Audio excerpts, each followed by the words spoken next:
The brother to share how he brought her. Jing Sha, Niwan National Hakajing, the Jing Kmilanti, a Jing Pankia.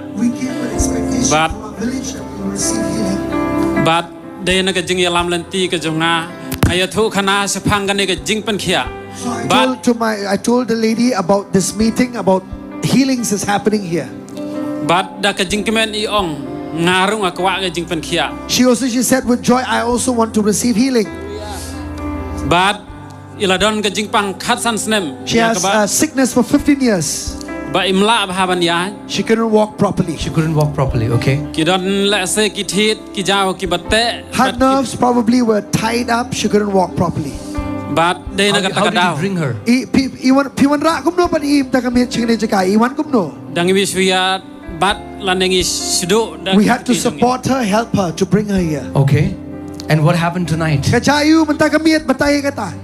But mentah kamit I ong alas ngeu sting. And she said, now I feel lighter.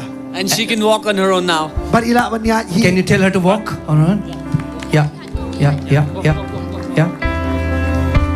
Thank you, Jesus. I know image Jesus. Hallelujah. Hallelujah. They came with expectation.